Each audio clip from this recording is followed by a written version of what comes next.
What's up, my brother? Sam, it's good to be back. I can't believe how long it's been. How long has it been?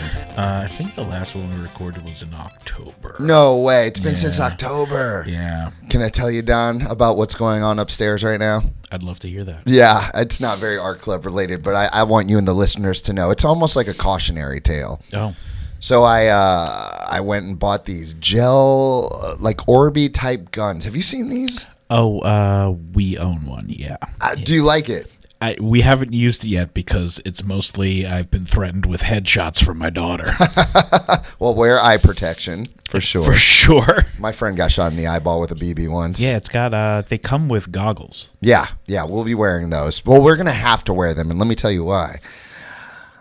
I didn't realize what an Orby was. So I walk upstairs and I open the cardboard box and we see these little mini blue pellets. I'm like, wow, that's really a lot smaller than I thought they were going to be. We try loading them in the gun and they're just kind of like trickling out. And I'm like, maybe we should read the instructions, Jaden. Yeah. Well, from there, we poured them in a bowl and filled that thing with water, walked around the corner, came back, and that bowl was overflowing. Mm-hmm. Turns out, you're supposed to get like a tablespoon of those things and wet them. Right now, as we speak on these mics, we have 50,000 Orbeez. They are soaking upstairs, and we are pouring them from bowl to bowl, hoping not overflow. There are like no less than 8 giant bowls up there. With Orbeez, I guess we're gonna have to use this weekend. Yeah, you're gonna have a war. Yeah. So if you want to break yours out, we're gonna need things to shoot at, you know. and a 50-year-old Swede, I guess, is one of them. Okay. Yeah, that's the best kind of target, you know.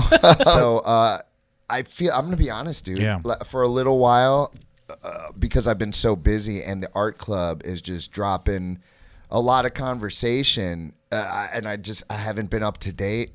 So I was thinking we could use this as a time to catch up. But it was good being at that meeting last night and feeling like I'm still a part of it. You ever be away for something for a while and it's like, oh, they don't care anymore? Oh, for sure. Get in your own head. I was like, man, maybe they're not going to use me for anything. And then I went, and you guys were like, all right, so you're going to MC and you're going to be a wizard. I'm like, I'm back, baby. Yeah, it's been, we've been trying to still roll out a bunch of stuff. You know, a lot of the stuff that we do on the regular, like the life drawing and stuff. But, we added a new open mic with a partnership with the Hamilton Arts Center, and I mean you were there last time. And I want to talk about that, dude. Dude, it's the best way to end a week.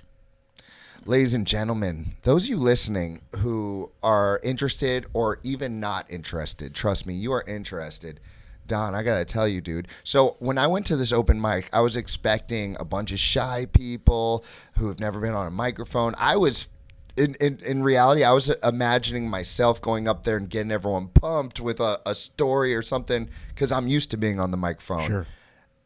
That wasn't necessary in the least bit. That was one of the most talented, just random groups of people in a room I think I've ever been with.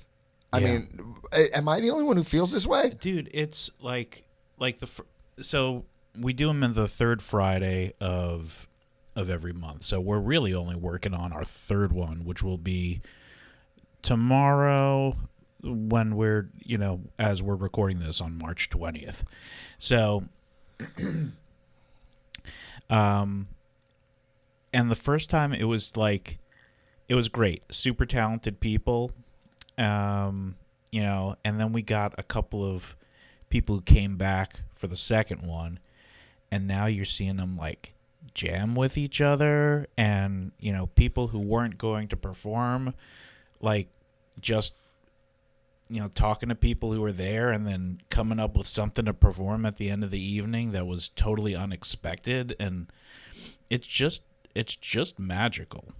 It really was, man. I don't know about you, but like my smile was so big and genuine and goofy during a lot of the musical performances. What's the dude who's he was one of the last performers, if not the last one. He's kind of old school. He's got this like, I don't know, cool vibe about him, and just Uncle Monster. Uncle Monster. Yeah. What a show that guy puts on. For sure. It's like it's like that classic blues kind of, there's something a little bit tongue in cheek in there. A little soulful, maybe. Yeah. Sort of unrequited love from a certain point of view, and man, I just love listening to him perform. And I believe, man, there's, ladies and gentlemen, I gotta say, we're gonna bring some of these people on the podcast because they were so good. I mean, worthy of people paying tickets to see these people. And what's the girl? I believe we might interview her. She gave me the Alanis Morissette vibes. That is Samantha Irwin. Okay. Yeah. So actually, yeah, I'm hoping that we can get her on soon. She and her band are going to play the Hamilton Arts and Music Festival this year in May. Was that who was there? Because she did play with some other girls. Was that her band? No. One of them was just a friend of hers that was kind of on the fence about performing, but brought her guitar and wound up performing with Karina Cafiso, who is one of the reporters for the Hamilton Gazette. Oh, okay. I thought I recognized her. Yeah.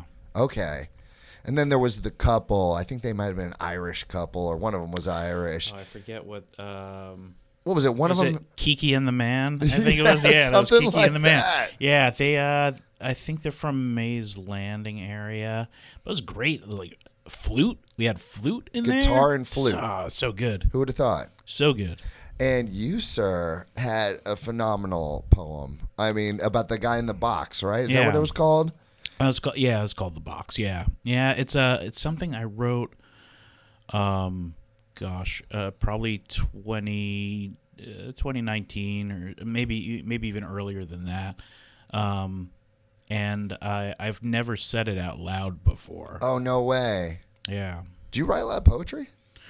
I did for a little bit. It was mostly it was a combination of poetry. Like I was writing a lot when I was having difficulty finding things to draw. So I wrote some poetry, wrote up a couple of like screenplays, some comic book scripts and short stories and stuff like that. So I have a file of all of that stuff, but just unreleased Don Swenson ideas. Yep. Yeah. So, like, moving forward, like sticking with the open mic, what does the future look like for that? Are we sticking with that venue? And so I really don't know. It depends. Like, we're seeing a lot more people talking about it. Yeah. Which is, it's fantastic. But it's like, it's one of those things where we've been averaging probably like 35 people there a night. It was pretty full for that room. We got like 15 people performing. Sometimes they'll go up like a second time later on at night. I just worry that if we keep going that, if we get to like a standing room only kind of thing, this next one, we might have to start thinking about a bigger venue. I mean, I imagine it to me, it seemed like everyone had an absolute blast and want to come back. Yeah, for sure. It's almost like we've gotten new people, but almost everybody's come back, since the first one. So I'm curious to see what the third time out is. Yeah, just like such a good mix too. So you had music, and so they seemed like a lot of them seemed professional. But and I mean this with love because it was like just a cute family. The mom is a real writer. The dad writes a lot too. And then they're teaching their daughter how to write poetry, and she gets up and she must be like 15 or 14, something like that. But she performed I think at the first open mic poetry jam when she was like 8. That's right. Yeah. She did like this like improvisational sort of rhyming poem. It was incredible, and I believe she's she has either her own book of poetry or she's part of an anthology that she has some of her poems in, and very very young, soulful young lady. So what a mix. And of course, I got to tell a story. for sure. And I wasn't sure because it was such a nice group of people. I'm like, can I drop the F-bomb on here? Of course you can, yeah. And I got a good little laughing reaction to that. Felt good. Yeah. It was. I mean, it was a great story. I think you told that to me once before. I don't know if we've told it on here, but it's just it's a fantastic story. I'm glad you shared that with the room. Thanks, man. I've told it a few times, so I've got it down pat at this point. Yeah. I got different versions for different audiences at this point. No, it's it's. I love how many different stories come to the microphone, and it's stories about conquering fears and self-worth and love lost and love gained, and all of these parts of what makes life rich and interesting, and it's all from unique perspectives that we all like. The reason it works is because everybody shares those common emotional anchors. It's part of what makes us a community. Yeah, and it's cool because different ages, different ethnicity, everything. It's such a mix. Oh, that black dude. Oh, Perry, yeah. Brothers, people, I'm telling you, this guy walks up to the microphone, and you would not believe the voice that was coming out of his head. I mean, this guy walks in looking cool as hell and ends up singing, I don't know, what was that, emo or something? Or he was fantastic. I believe he's coming back tomorrow night. Do you know that guy? I don't. He's like, I practice a lot over. I believe he goes to Hamilton High School. He's a high schooler. He's a high school kid and so talented with his looping pedal and everything. Right, dude. He's playing like 15 different things and it's looping and it was awesome, next level stuff. Yeah, really cool. And he's got the shoelaces hanging from his guitar with style. Well, yeah, and he was talking about how he has different guitars that have different emotional context, and like depending on the shoelaces, size and how much they're weathered, and it's like he connects emotion with these things that are hanging on, the end of his instrument. I filmed it and I showed a bunch of my students because most of my students are African American, and I was just like, you got to see this guy. You've never seen anything like it before, and I could definitely tell they were into it. Yeah, for sure. So unique. So yeah, dude. Yesterday, HAMFest. Yeah, we talked about HAMFest a lot.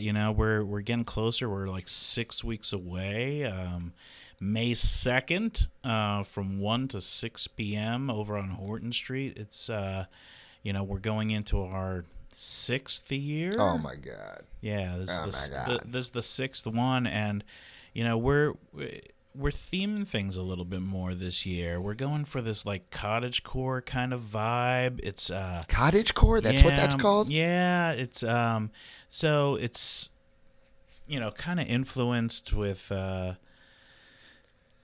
I don't even know how to describe it, but it feels kind of a little bit Middle Earth. We're gonna have like a fairy dance party and these like woodland sprite dance number at the beginning. All right, of the dude, thing. You're saying these words and they mean nothing to me. Please, English doctor. Sorry, fairy. It's like fairies with wings and stuff like that. Like fairies Tinkerbell. are showing up, like real fairies. Yes. Some of our friends are dressed as fairies here, and they're going to be doing a little bit of makeup and glitter and styling hair, and going to be sharing crafts like making fairy wands and seed mosaics and stuff, and it's really cool to be able, like, now that we're starting to theme it, it's not just about having a great time, but also we're trying to wrap a little bit more story into into the kind of festival that we throw. Am I right saying this is the first time we're doing really any kind of theme? Halloween was the first one. Okay. Yeah, a different event altogether. Yeah, for sure. And that's kind of where we got the idea to maybe lean into some theming for HAMFest. Who was the first person to say it? I don't remember. So it just came up randomly and yeah. snowballed. It's just, I think it was just something that we all were thinking at the same time. Like, yeah, this makes sense. And then someone dropped this idea of, what do you call cottagecore? Cottagecore. Yeah, it. I think that came out pretty organically too. One of our friends who's been on your podcast when Art Club first came on the scene, Samantha Hitman had. Oh yeah. Yeah, when she got married, her wedding was cottagecore themed. So it's we're really excited to kind of bring that vibe, and we're having a contest with our vendors. What kind of contest we talking? Well, so they can dress up their booth to a cottagecore theme, and we'll take some votes on that, and the winner of that gets a free spot at our next event. Oh, that's cool. Yeah. Wayne, bring the thunder, brother. Wayne's going to be there, right? Yeah, I believe he is. Yeah. Wayne comes to everyone. What up, Wayne?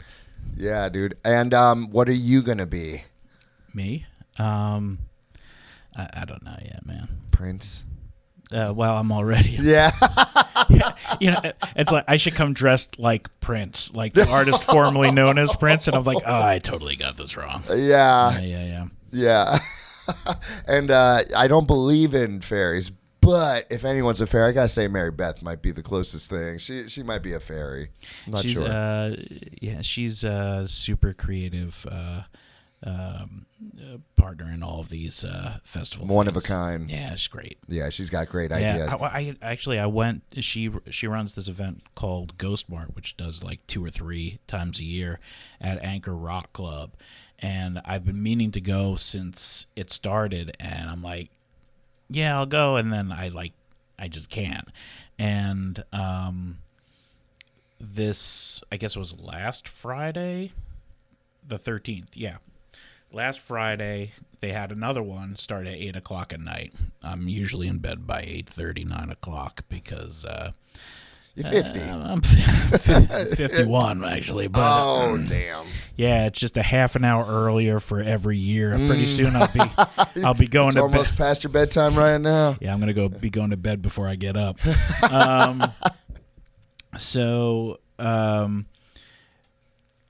That. I was planning on just, I work out in Galloway, so I was thinking about just heading out to Atlantic City. I'll help set up. I'll be there early. I'll get out, kind of early and just see what's going on. And then I was reminded that I also scheduled the artist reception for our gallery show at Casciano's for the exact same night. Of course. So we have Point of View Women Unveiled over at Casciano's right now. It's all women artists in the exhibit, and that was from 6 to 8 o'clock. So what's Mary Beth's thing? So Mary Beth's thing is another vendor performance kind of event. So musical performance? Or? Yeah, the musical and like performance artists, like dancers, movers, that kind of stuff. There's a guy named Magic Mike who was walking around doing oh man, I know Magic Mike, dude. The card tricks that he was doing was fantastic. Yeah, he's a real wizard, I believe. He was dressed as a wizard. Was he? Yeah, that's great. Maybe he'll come down to HAMFest. That would be great. I'm a fan. When I did the her one, what was it? Halloween, Electric Halloween. Yeah, he definitely helped me out. He's the man. Is that during when you wrestled? Yeah, yeah, that time when I had my first match back. Man, that's crazy. It was awesome. But yeah, it was cool because what I loved about it, besides like the performances were stellar. I got to talk to a bunch of people, like new people that I haven't met before, and were sharing their art with me, some of who will be at HAMFest in one way or the other. I had a tarot card reading, and it was a little unconventional, but I loved it. It was if the results come true, I'll take them. Yeah. Are you allowed to say them, or is it one of those like birthday wish type things? So there's this. So the tarot card deck, it was called. I don't know. It was fuck something. What? Yeah, for sure. Well, when I read you these things, it was like a past, present, future kind of reading. So the first one, which is my past, it says a kind motherfucker will help you. So not your traditional tarot cards. Who helped you? I don't know. She's like, could be anyone. Could have just. I'm a kind motherfucker. Did I? You help me all the time, man. All right. In the present, you will fucking conquer this. So whatever obstacle I have, I'm gonna get over.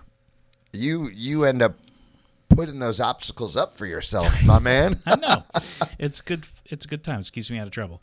And my future is you will earn more fucking money. Oh, that's $8 signs. So I don't know. That would be okay. I'd be okay with that reading. so all good things basically. Yeah. And I also there were a bunch of vendors that we've had before at HAMFest and Halloween, and it was nice to actually have an opportunity to just hang out with them. Instead of like I got to get to the next thing. I'm like let's just talk for a few minutes. That's kind of why I do this podcast with you. It's like the only time we get to just sit for sure without some crazy mission ahead of us. So, what out of all the things that are happening at this cottage core HAMFest, what are the things you think people are going to be most stoked about when they arrive? I think I think the vendors that we have are like next level stuff. Really cool vendors. Some returning, some new vendors. I think the photo op areas are going to be awesome. What are the photo op areas going to look like? So we have one that's kind of like this clovery wall that's going to be really cool, with some HAMFest like logos and stuff on it. So like cool backdrop type. Yeah, of really stuff. cool backdrop. We have another one that's a bunch of like mushrooms that you could sit on. So that'll be kind of cool too. We're still working on that, but I think it's going to be. I think it's going to be. Who's making awesome. the mushrooms? Bob's making a lot of the mushroom content. Yeah. And the like stick around for the bands because the bands are going to be. Who is rocking out this year? I don't want to give it all away. Oh, it's a mystery. We're revealing them slowly through the process, and I think it might be safe to say. I mean, we already mentioned that Samantha Irwin's band. Yeah, she's going. Samantha May and her band is going to be performing. At HAMFest, but we've got two other bands. Two others that are playing, and they'll be revealed in the next couple of days. Okay, you tell me off air. Sure. Yay! Very cool, man. Well, I'm stoked. Sounds awesome. Is there going to be the kids' party? So that's part of like the fairy dance party, So I think that's going to be like the kids can get made up to look like. Fairies and woodland creatures and stuff like that, and then we're gonna have like about a half an hour's worth of dancing before the first band goes on. Wow. Okay, so it's not a band. It's gonna be you guys are picking a playlist. and putting that for them. Yeah. All right. It's gonna be cool. It's very similar to your improvised dance party from was it 2-3 years ago? Something like that. Yeah. I don't even know how it happened. Just we ended up all on stage. We had boogieing. It was a scheduling mistake by me. Oh, is that what that was? So I was like, kill some time. You like were burning through my dead air. I'm a master of that. I appreciate that. I've got tricks up my sleeve, brother. It was so organic and just like light and fun. You Yeah. know, the kids just had a blast being up on stage and dancing, and it was cool. Smiles are on parents down there watching and sure. smiling. For sure. Very cool. Well, I'm psyched about this. And I want to ask you about your ideas for the future. But first, what else is already planned? What do we have to look forward to? Well, we definitely have for the rest of the year, we're bringing back Halloween in October. It was. Did we have a podcast after Halloween? I guess we didn't. No, If we well- stopped in October, that we didn't even talk about Halloween. I thought that we didn't break Halloween down. I think we just talked about it in an intro. Dude, it was so good. It was so much fun. It was overwhelming, and it's part of what made us kind of like we're doubling down on our volunteers, and we're really reining things in as far as like the structure of things, because when you're planning on maybe having like 750 people come out to your event, it's the first time you're doing it. You sort of, we started planning it in May to put it up in October. Really, we started planning it in June. It was just talked about in May. So we got June, July, August, September. So 4 months basically to put the thing together. And then 3,000 plus people show up to the event. Is that how many we had? Yeah. Who counts that? Someone there counting? We had wristbands that we gave out to people. Oh, so you did a little subtraction. So we're like, we don't have any more left, and we didn't have any more left like a half an hour ago. Whoa. So it's like, and people kept coming, and the costume party was like unhinged. Wait. Do you mean the costume contest? Man, Dude, the costume contest. I had so much fun hosting that costume contest. It was bonkers. People trying to climb up on stage. Oh man, there's like people like, please let me into the contest. Please, Really? please let me into the contest. Yeah, because we had a cutoff and eventually. people were showing up, and like, we learned a lot. We made some mistakes. I'm going to be honest with that, but like the mistakes that we made were like really, really allowed us to see like, well, we could be a little bit more free with this, or we really need to rein this area in. Yeah, so, happy so we little learned a lot. accidents. Yeah, Bob Ross. it's fancy. Yeah, happy little trees. Yeah. So That costume contest was bonkers, dude. I think what we're gonna split it up and do like 2 costume contests that day, like a kids one earlier, and then a more adult one at night. Because having the kids, like, we had 35 entries or something like that. It was in the 30s. Yeah, we were supposed to have like 15 or something. And I wasn't expecting, I forgot that you guys were going to have to like judge them. So I was on stage and I was like, shit, I got to kill some time while they judge. And you're like, next. I'm like, no. So What I ended up doing, I just ended up talking to the people. We killed time. We made it work. It was a lot of fun. I mean, such fantastically innovative costumes that were there, like real artistry. And the people were cheering for every single one of them. I mean, they never died down. No, it was super cool. And I mean, that's what I love about these like festivals, is that it's like everybody's just like cheering for everybody else. Like everybody's in your corner. Just have a good time. Be nice. That's it. It's awesome. Kids running around painting and smiling. People off to the side in the beer area just drinking, having a good time. People dancing by the stage.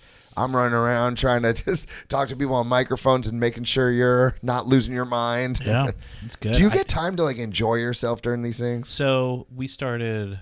What time did we start? I don't know. I don't know. We wound up going till 10. I sat down for the first time at 9 o'clock and I had been there since 10 o'clock that morning. Oh my God, dude. Yeah. So, but that's something else that we're working on. Is you like this year we want to guarantee that our team has a chance to enjoy what they've created. You know, so We're getting enough volunteers so that we can have like 2-hour shifts and people get a chance to walk around and look at stuff. And if they want to come back to the thing and continue doing their craft area or whatever, cool. But they're going to have an opportunity to really see the fruits of their labor. Yeah. HAMFest and Halloween. Yeah. You friggin' killed it with those, man. You really did. Oh, it's dude. It's definitely a team effort. Definitely a team effort, man. It's we all work hard at it, and it's great when you're in a room with people going like, yeah, that's what we're doing. So when you get like 7 people who are like unanimously like, yeah, we definitely have to do that, you're off to off to the races. Yeah. Well, I can't wait for the next one. And, Yeah, sure. when I promote it, it's cool because I don't have to just promote, like, hoping they come. I can promote knowing, like, guys, this thing is awesome, and you don't want to miss out on it and be very genuine about it. Yeah. It's real easy to just speak confidently about the thing. Yeah. And I love that. Yeah, we got some more gallery shows coming up too. Which ones? Cataclysm is coming back up. We're coming on the 7th annual Dark Art Show, which is That's been since the beginning. Yeah, it was almost that first. I think it was the end of that first year. Yeah. Yeah. One of our first events. That's a great one. Yeah, there's a tea shop going in. I think it's called Tea and Sage is going in that building. Oh, no way. Yeah. Oh, nice. Yeah, I don't know if they've opened yet, but I saw that the new their new logos on the glass out front. Nice. So. We could use one of those in Hamilton. Oh yeah, I love tea. Yeah, tea's good. And you threw out an idea. I don't even know if you want to discuss it, brother, but you threw out an idea for the 250th year anniversary of Hamilton, right? So, yeah, well, not of Hamilton, of the United States of America, but I think it's what? I think people have been in Hamilton since then. Maybe. I think so. So, yeah, I haven't really sold the idea to anybody, but I think it's a great idea. So maybe I'll share it with you folks. If you love it, just tell me you love it. Just put a heart in the feed on our Instagram. I mean, they're just gonna love the prize. I mean, that's enough. Yeah. So I think we're gonna call this the whole ham. I think that's a better name than what we've had. But when I was thinking about it, so it's gonna be a trivia game show with questions about Hamilton, Alexander Hamilton, and ham. Wow. And the winner gets a ham. Yeah. I'm almost sad I have to host and not play. Yeah. I want a ham. We can get you a ham. You hook me up? I'll get you you know someone? I'll get you just like a little plate of ham cubes. Ooh, ham cubes. Yeah, that's right. The best kind of. They're aerated now. Aerated. Man, mouth is watering. Kind of like cube press ham. Mm-hmm. So anything else, dude, or is that about sum it up? Yeah, we have a couple of projects that are coming down the line. One that I'm hoping comes to fruition in July. I don't necessarily want to talk about it just yet. I think probably by the end of next month I'll be able to say a little bit more about it. But it's sort of a charitable festival that will run throughout a good chunk of the state. Okay, we'll talk. Yeah. Okay, cool, Yeah, cool. Little satellite mini events. Nice, dude. Yeah. Nice. Yeah, it should be pretty cool. Yeah. Yeah, what's going on with you, man? I mean, like, we talked briefly at the end of last year. It was crazy because we both started a new job at the exact same time, and that's probably why it's taken us so long to get back in the shed. That's definitely one reason. It's like getting used to this whole new schedule of life. So new. Yeah. So new. So talk to me. How's life going at the school now? It's probably the most rewarding place I've ever taught. But I've always taught at private schools, and the parents are all in, and the kids are very well behaved. Man, I'm at a school now where you have to know about when kids might have taken something out of their parents' drawer and consumed it, and I'm talking fights daily and bad fights. Some of them have had to go to the hospital. My students are just so far behind. For example, I was telling my kids this morning, but like we were measuring the temperature of a cup of liquid, and it started out at like 80 degrees and it went down to 62 degrees. And hey guys, all right, so how much did the temperature decrease? They don't know. They can't do the subtraction. These are sixth graders. If at first when I would give them an assignment, I'd be like, all right, write a response, write a prediction. I've learned that I can't do that with these kids because I will end up getting 2 or 3 responses, and then the rest are just talking and messing around because they don't even know how to do the work. So I've really had to learn how to teach to this skill level of sixth grader. Mm-hmm. At the same time, I'm bringing the heart, bringing the fun, and it took longer than it normally does, but I think I got all 60-something of my students. They have my back. I know they have my back, and I found out yesterday, dude. I told you about it, right? Yeah, that was crazy. I can't ever even tell my students that another student's made fun of me because they will get pretty hardcore about it. Now, how do you go about, like, so you're walking into a situation where kids might have passed through to another grade and may not have gotten the building blocks for the education that they need at this level. Like, how do you combat that? Like, knowing that you're approaching, like, trying to approach the middle level of this subject matter, having to really introduce them to the beginning levels. Yeah. Well, let's say I'm very lucky that I'm not teaching math or language. If I was teaching math or language, those core subjects that they're being tested on, I would be stressed like all the math and language teachers are. So I'm getting to teach science. They've never had science in elementary school, never had a single day of it. Yeah. So it's all very new to them, and they're very excited, which that helps. Plus, I do everything I can to make them more excited, and that helps as well. But what do I do? I just have a lot of little techniques. I might be pairing a weaker student with a stronger student and having them work together. Yeah. And I have a lot of students who wouldn't even try before. And now I would say I have about 80 to 90% of them at least try. And that's a win in my book, because for sure, before they wouldn't do anything. And when I say nothing, now I have a student, I'll just call him Jay. Jay is so far behind. Yeah. At the same time, dude, he's a big boy, and he's all the girls like him, and he's you would think he's a tough guy by the way he talks, but he's like the sweetest dude around, and most of the boys are intimidated, but I know the real Jay. And before, couldn't get him to do anything. So this is what I did with this specific student.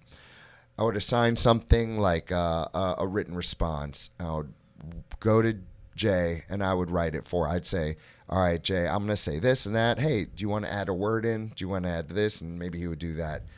After a month or two of that, all right, you just talk to me, Jay. Give me your ideas, and I'll type them down. So he would do that. I'd bounce ideas off of him. And now we're at the point where I don't have to go over to him anymore. He'll write a couple sentences on his own.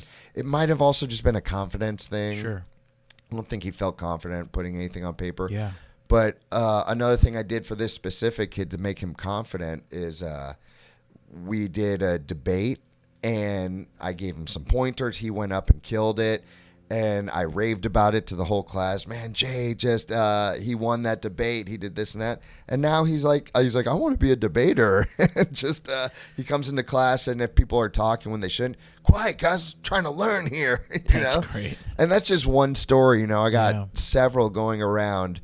But man, it's so fascinating because I'll have a conference. And I'll just find out that the dad's not around, or a lot of times it's the dad. The dad has died from an overdose or something. Yeah. And I just have to remember that, because when the kids are driving me nuts and they're not putting in the effort, I just have to remember that, like, man, what they're going home to is a lot of times an empty fridge and who knows what. Yeah. Who knows what. So more than anything, I just had to jump that hurdle of getting them to trust me, which was a task. Sure. They come in really not trusting any adults. Yeah.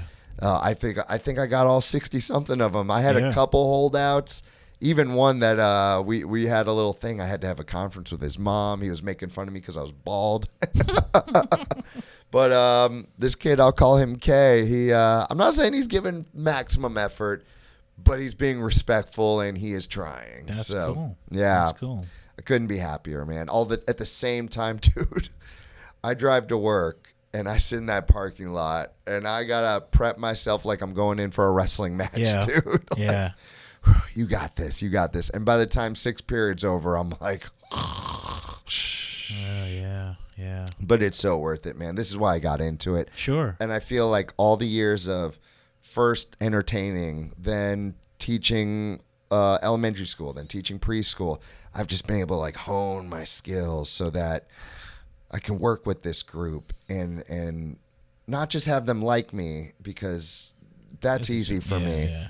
but have them want to learn, and I'm getting there. Yeah, I mean, well, that's the most important part. Like, yeah, if they're trying to learn, like, they already like and respect you, because like it is really hard to learn when you have, you know, you're faced with a teacher who either doesn't give a damn about their subject or doesn't give a damn about you, you know, your education. So with you being able to like, not just being a personable person, like we all know that, you know, anybody who's had a conversation with you knows that you're, you know, somebody who's an active listener and engaged, but somebody who cares enough about these kids to ensure that you're doing your damnedest every day to make sure something clicks for them. And that's huge, dude. Well, thank you, man. And they let me know. And it means a lot coming from them. Yeah. You know, just them being like, Mr. S, you a real one. You know, stuff like that. You know, just like, I guess so, guys.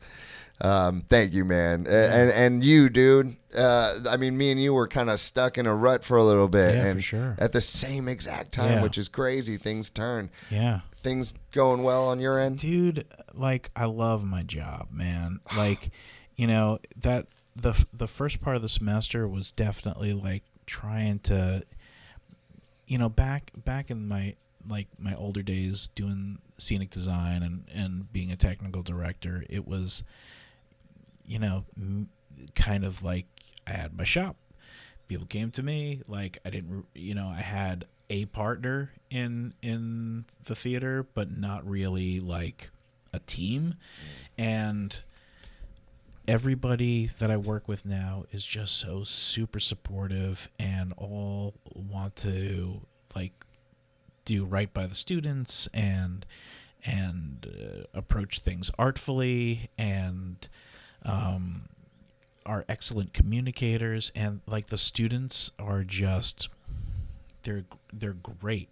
You know, we have this one student who came to me towards the middle of last semester, designs props and stuff like that. How old?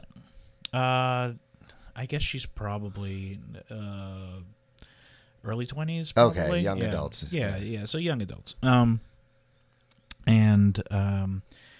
She's like, you know, I'm really looking, to try and get a job this summer. Like, you know, can you help me take a look at my resume? You know, I want to learn more about carpentry. You know, really into it, and like picks up on stuff fast. Like, I gave her some tutorials on saws, and now she's just like cutting stuff. And I just found out last week that like this whole whirlwind has turned into her getting an internship with the Shakespeare Theater Company of New Jersey, and I'm so proud of her. Was she making props or what you doing? She's actually doing a carpentry intern. Oh, no way. So it's fantastic. It's fantastic.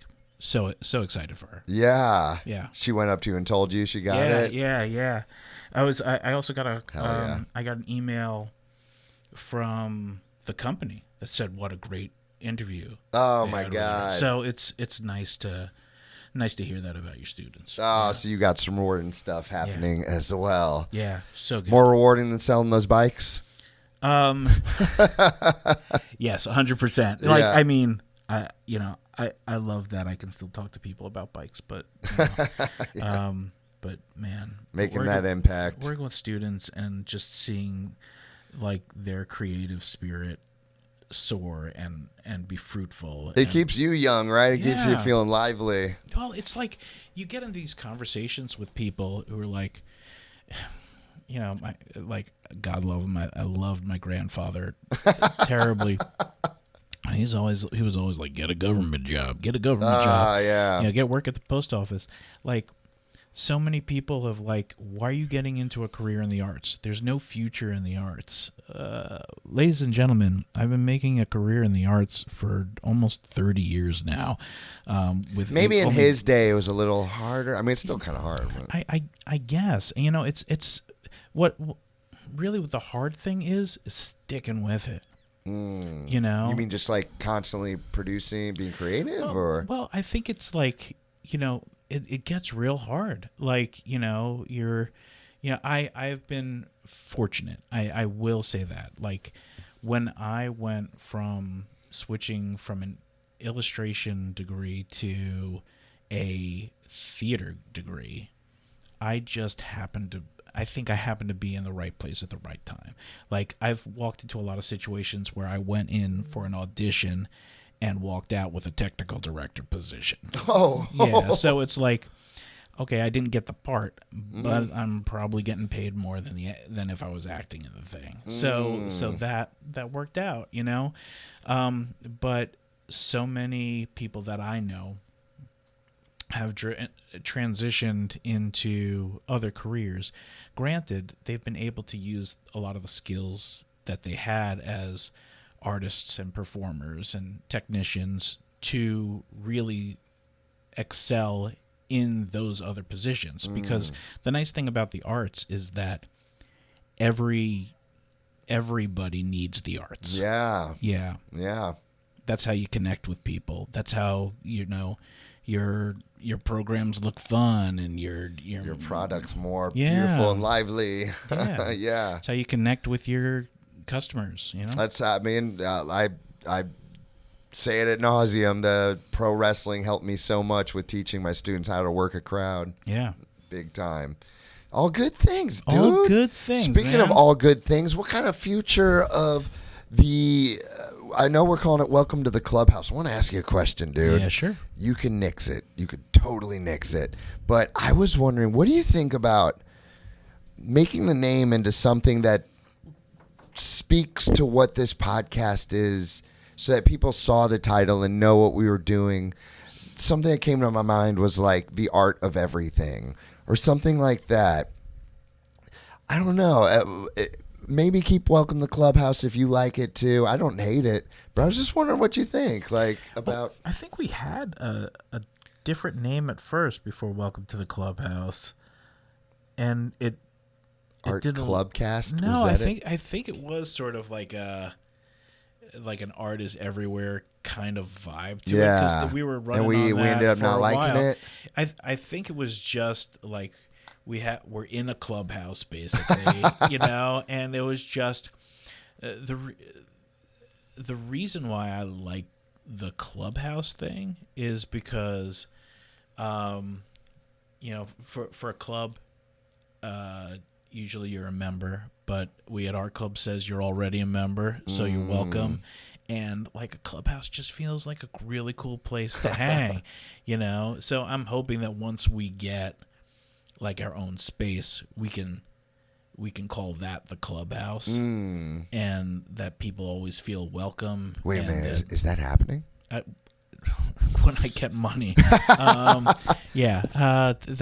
part of the plan. All right, like we really want to create a space where artists can share and people can create and people could try new things and not be afraid to fail and just share ideas. And we've always prided ourselves on creating community through, arts events. And It would be good to have a space to call our own. for sure, because that's like, I think we've done a lot. We've created a good sense of community. We continue to try and bring people to Hamilton and spread our reach beyond the borders of this town. I just think it would be nice to have a place to call home that people, you can invite people to your home. And I saw this cool thing. And I'm sorry, I'm like, I'm a ricochet in my brain sometimes. So I saw this awesome thing where there's this artist up in New York, and he hosts dinner parties where you just tell him you're an artist and you'll be in town and you get invited to this dinner party. It's like 15 people, and they just talk about art and themselves and create like a bigger community over a meal. It's almost like an event, huh? Yeah, how cool would that be to just share a meal with some friends, and talk about the things you love. Yeah, glass of wine, some good laughs. Yeah. That would be a good time. Nice. Yeah, especially for us dads who just never get to hang out. For sure. That would be nice. And what about guests? Do we have any guests to look forward to? Oh, we've got a bunch lined up. I just really I want them to reveal themselves. I'm not sure the order that we're going to be releasing episodes in, but a lot to look forward to. A lot to look forward to this in season 3. Season 3, brother. Incredible. Just getting started. I know. All right, and pretty soon, hopefully, we're coming to you from the real clubhouse. But let's not get ahead of ourselves. We're gonna enjoy season 3 right here in the shed. All right, Sam. All right, guys, season 3. Let's go.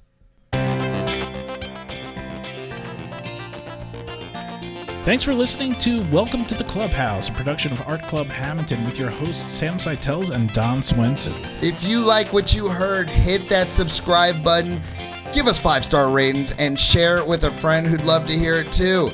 It really helps us grow, and not only that, it makes us feel all warm and fuzzy inside. So fuzzy. Until next time, keep creating, stay curious, and we'll catch you on the next episode.